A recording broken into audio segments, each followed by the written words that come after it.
1. Definisi bagi kerancuan bahasa ialah ketidakaturan ataupun ketidakteraturan dalam penggunaan bahasa Melayu. Mengikut Dewan Bahasa dan Pustaka, keadaan ini disebut sebagai tidak teratur yang boleh menyebabkan kekeliruan dalam penggunaan bahasa tertentu. Misalnya, di dalam bahasa Melayu terdapat pelbagai aspek yang dapat dinilai. Misalnya, seperti penggunaan tata bahasa, sebutan dan ejaan, dan juga pengistilahan yang betul. Oleh itu, kita mestilah mengelakkan kerancuan bahasa daripada berlaku dalam kehidupan masyarakat masa kini. Hai Fia. Hai. Awak sedang buat apa tu?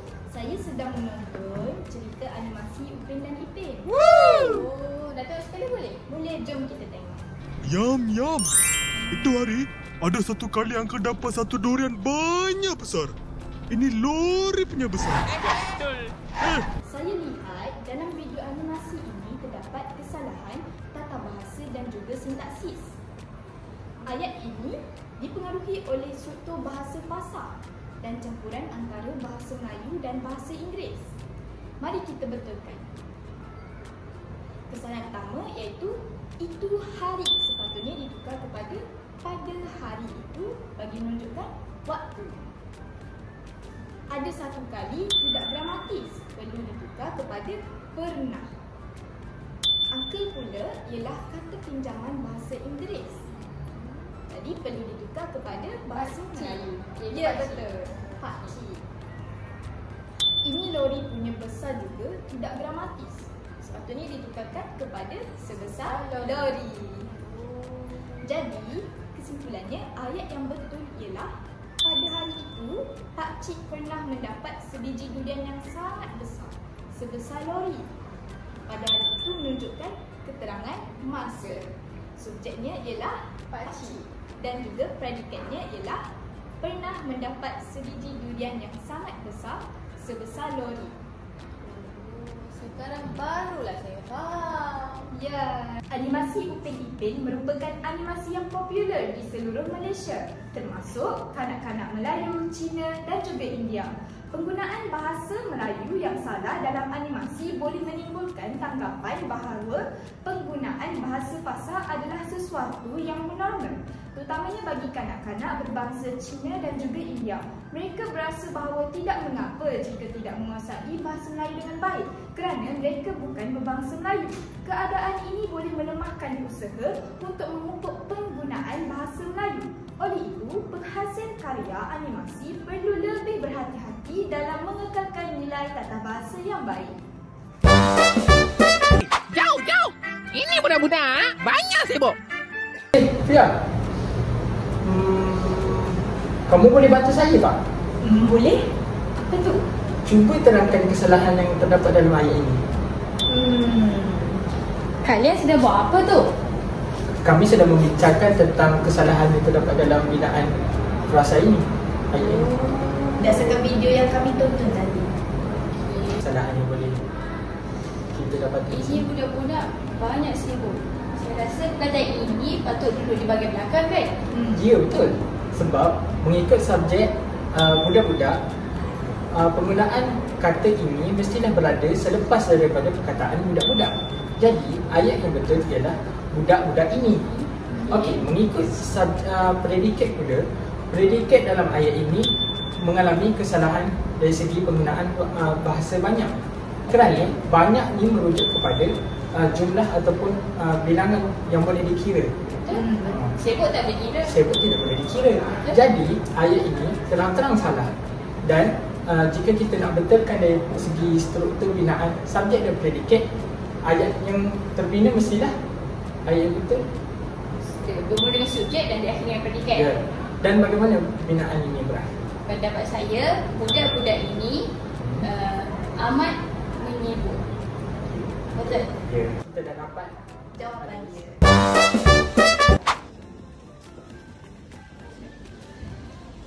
Bapak, Cikgu Ana garang yang amat. Ana tak dapat jawab dengan betul. Ana tak tahu. Berdasarkan video ni, saya dapat kupaskan berkenaan dengan isu masalah sintaksis. Yang pertama, kalau dalam video tu bagi tahu cikgu Ana garang yang amat. Awak rasa ada yang salah tak? Ada. Cikgu Ana garang yang amat. Kalau kita lihat kat situ berlaku susunan frasa adjektif yang tidak betul. Sepatutnya bermula dengan subjek, predikat dan kata penguat. Jadi ayat itu akan menjadi cikgu Ana amat garang.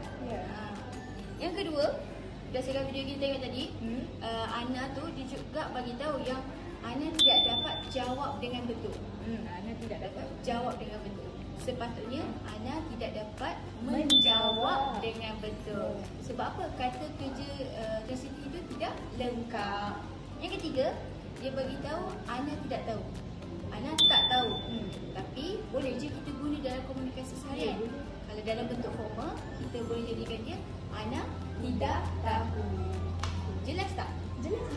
Maka daripada kesalahan yang telah saya kumpaskan tadi, dapatlah kita belajar bersama-sama bahawa walaupun sekecil-kecil kesilapan pun dalam susunan dan juga bentuk kata boleh mengubah keindahan bahasa kita. Namun walaupun kita buat pembetulan dari segi tata bahasa, tetapi ia dapat mencerminkan kehalusan dan juga disiplin keindahan bahasa itu sendiri. Oleh itu, marilah kita bersama-sama menggunakan bahasa Melayu dengan betul dan juga tepat. Kerana apa? Kerana bahasa yang indah melambangkan bangsa. Kamu tidak payah untuk cakap macam itu, Ara. Ya, kenapa? Cuba tengok ni. Saya ada analisis kesalahan ayat dalam video yang saya jumpa. Oh, ayat apa? Ayatnya berbunyi begini. Kamu tidak payah untuk cakap macam itu, Ara. Kamu rasa ada kesalahan tak? Bagi saya ada kesalahan kerana ayat ini memerlukan kepada kata larangan seperti jangan atau usah. Ya, saya pun rasa begitu.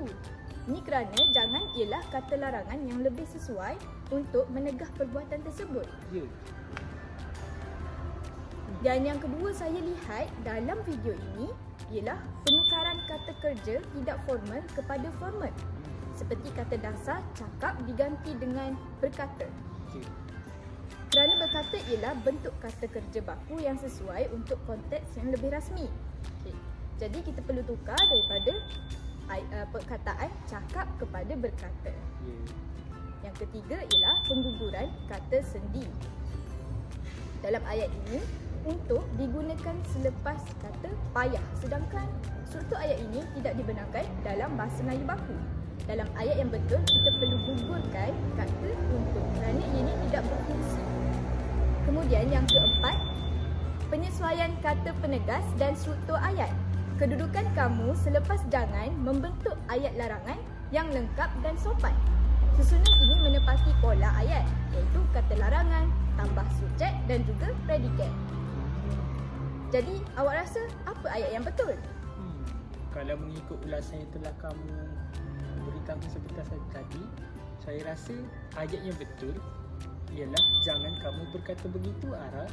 Saya pun rasa macam tu. Terima kasih Farhan, bantu saya. Sama, Pia. Berdasarkan kesalahan ayat tadi, kesedaran terhadap isu kerancuan bahasa amat penting dalam memastikan keindahan dan ketepatan bahasa Melayu terus terpelihara. Dalam kehidupan seharian, dilihat ramai pengguna bahasa tidak menyedari bahawa kesalahan kecil dalam struktur ayat boleh menjejaskan kegramatisan ayat. Oleh itu, kita sebagai penutur bahasa Melayu hendaklah sentiasa berusaha menggunakan ayat yang betul dan dramatis dalam kehidupan agar dapat memelihara keindahan bahasa Melayu. Boleh tambah 2 anak tangga lagi. 2 pun 2 lah. Memang tangga ni berbahaya.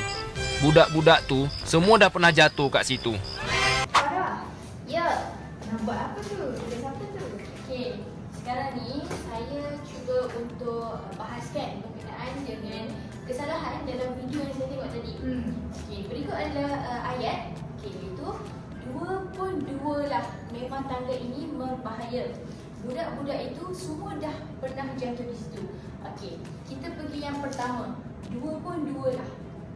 Bagi pendapat Fia, berkenaan ini 2 pun 2 lah ni boleh tak dalam ini sahaja? Adakah berlaku apa-apa kesalahan? ataupun ada penambahan?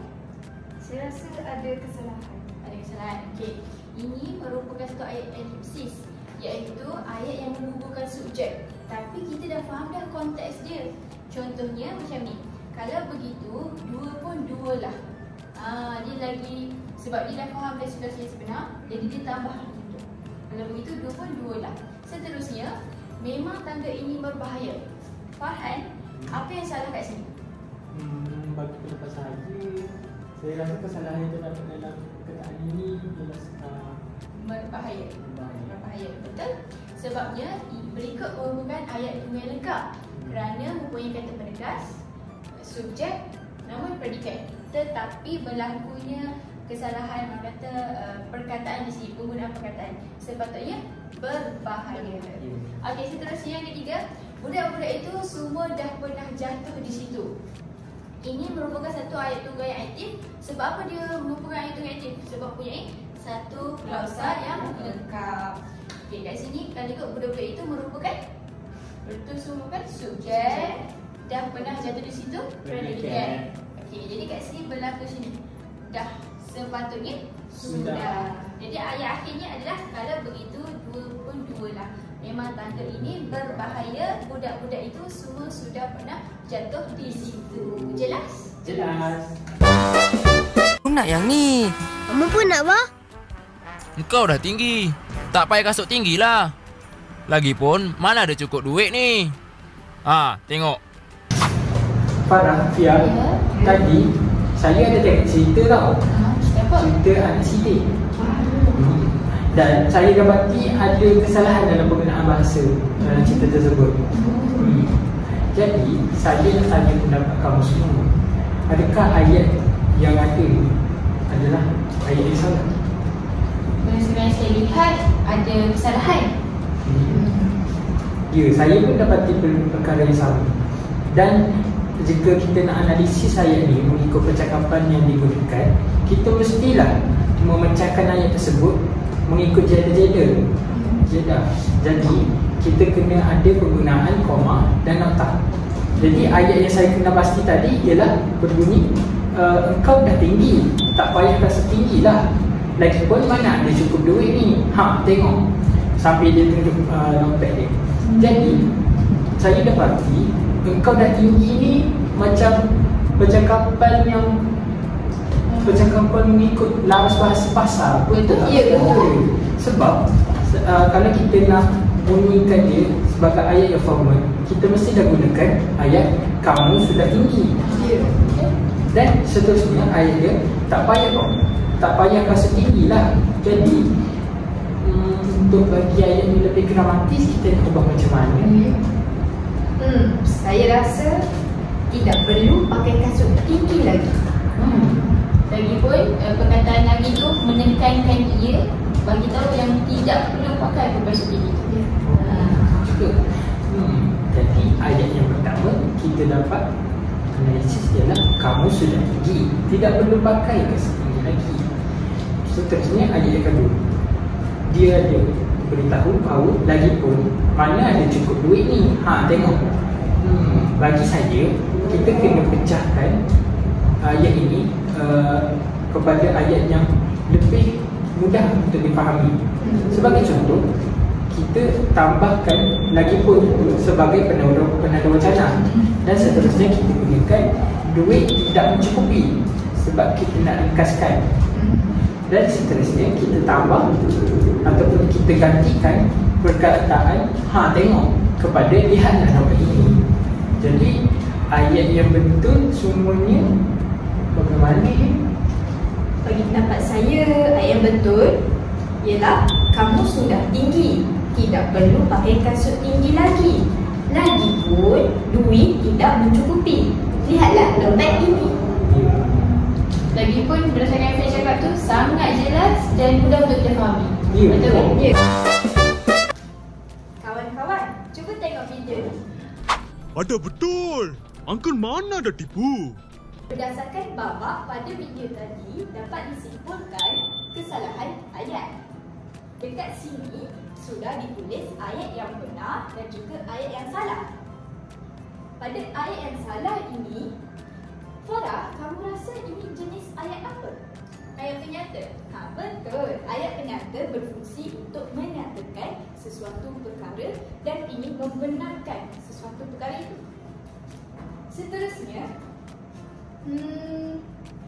Farhan, kamu rasa ayat ini gramatis ataupun tidak? Saya rasa ayat ini tak dramatis. Saya pun rasa macam tu. Okey, kita lihat pada kesalahan pertama, iaitu ada betul.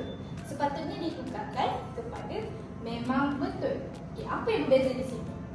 Ada dan memang. Okey, kerana kita bertukar daripada ada kepada memang, kerana memang ini merupakan kata penegas. Seterusnya, salah iaitu Uncle. Uncle merupakan kata bahasa Inggeris. Kata bahasa Inggeris, jadi kita kena tukar kepada kata nama dalam bahasa Melayu. Okey, jadi Pakcik. pakcik. Betul. Seterusnya, mana ada tipu. Dekat sini merupakan Ayat yang menunjukkan kepada penafian. ya, betul. Jadi kita tukar kepada tidak menipu. Kerana ini lebih gramatis. Di Iris tempoh hari. Pagi tadi, mereka telah sekali lagi memecah masuk ke dalam fasiliti mata. Apa yang... Syafia, awak nampak tak apa yang salah tadi? Saya rasa saya nampak. Okey, kalau ikutkan yang kita salah tadi, iaitu susunan kata yang tidak gramatis. Iaitu pagi tadi mereka telah sekali lagi memecah masuk ke dalam fasiliti mata. Jadinya mereka telah sekali lagi. Itu ibarat macam penyusunan kata itu terlalu lewat. Jadi sama ada dia nak gunakan mereka sekali lagi memecah masuk ke dalam fasiliti mata. Itu pertama. Yang kedua iaitu memecah masuk ke dalam fasiliti mata. Ke dalam ni juga memecah masuk telah menerangkan cara masuk itu paksa.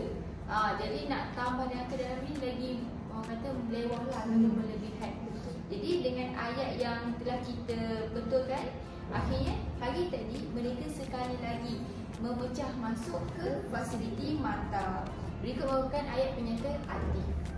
Jelas? Jalan barangan Malaysia Bazar. Wah, banyak cantik ini perabot. Ini buatan tempatan kah? Farhan, Ya? awak belum siap lagi ke analisis ayat daripada video itu? Ya, saya masih lagi belum siap. Jom lihat saya analisis ayat ini. Boleh? Jadi, ayat ini terbina dan dibahagikan kepada dua ayat. Jadi, dalam ayat yang pertama, adanya penggunaan kata seru yang menunjukkan unsur takjub di dalamnya. Jadi, kata seru ini bertepatan dengan ayat ini kerana dia berada di hadapan. Jadi, yang salah, ayat yang salah ialah banyak cantik ini perabot. Jadi, banyak ini merujuk kepada istilah banyak ataupun merujuk kepada istilah yang boleh dikira. Jadi, cantik ini tidak boleh dikira.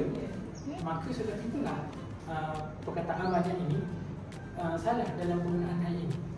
Jadi, untuk membetulkan kesalahan ini, kita mesti mendapatkan subjek yang merupakan perabot. Dalam ayat ini, kita perlu mendapatkan perabot ke hadapan dan kita tambah kata penguat seperti sungguh ataupun amat. Jadi, kita kena mendapatkan maka hasilnya akan terbentuk, wah, perabot ini sangat cantik. Seterusnya ayat yang kedua merupakan ayat persoalan. Jadi, kita mestilah menggunakan kata tanya di hadapan. Contohnya, adakah ini buatan tempatan? Jelas. Okey, jadi boleh kita dapati bahawa penggunaan ayat yang kedua ini memerlukan kepada istilah ataupun penggunaan kata tanya seperti adakah, supaya membentuk ayat yang memberi persoalan yang lebih jelas Dan juga gramatik.